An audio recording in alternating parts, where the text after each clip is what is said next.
It's been more than 2 decades since his remains were found. It was very remote. There was an oil well site off a driveway. And 1.5 years since we showed you the clay sculpture and digital images investigators made of what he may have looked like. Somebody somewhere knows him. People loved him.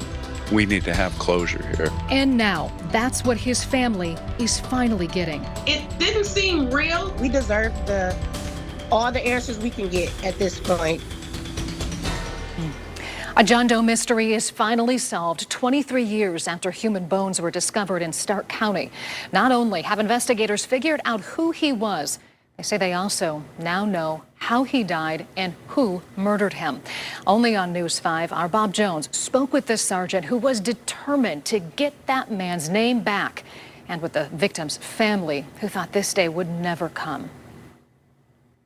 Crime scene photographs from December 2001 show Stark County investigators on the scene after skeletal remains were found on private property in a wooded area by an oil well off Trump Avenue in Canton Township. The bones were bleached white back then in 2001, which would indicate that they've been out there for some time and had a large exposure to the sunlight. For decades, the identity of the person baffled investigators. In fact, detectives originally thought it was a woman. But in 2023, Sergeant Brian Johnson sent the remains to Ohio State University, where anthropologists determined this was a John Doe, not a Jane Doe, eventually leading to this facial reconstruction of a black male. Leads from the public came in, but still no ID. So once again, we hit a wall. So Johnson sent DNA from the remains to the DNA Doe Project, and using genetic genealogy and social media searches of missing people, they came up with a name, Anthony Gully. When they told me that they had a name for our John Doe, I was ecstatic. For Anthony's sister Elizabeth and his daughters, it brought the long-awaited answer to the question they had been asking for 31 years. I had always said, I pray that before I go, I can find out whatever happened to my brother. I wanted some answers. I wanted some closure. 31 years, did you ever think this day would come?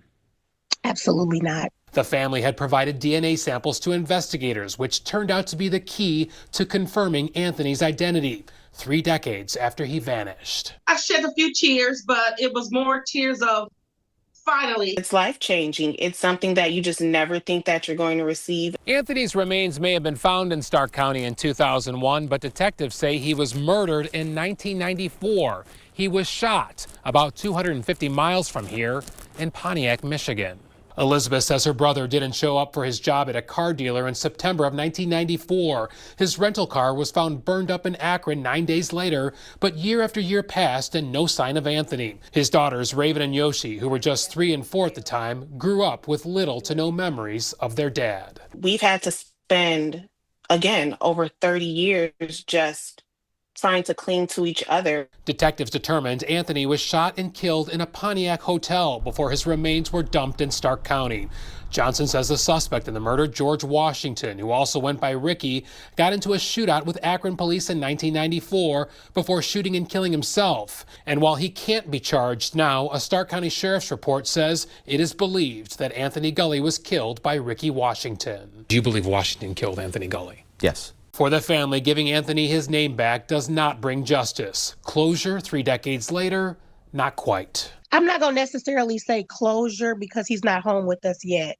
When he's here, his remains is here, then maybe I can use the word closure. The family hopes to bring Anthony home within a month. In Canton Township, Bob Jones, News 5.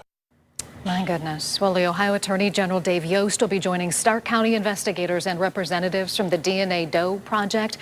It'll be at a news conference that's happening tomorrow to release more information on the Anthony Gully case.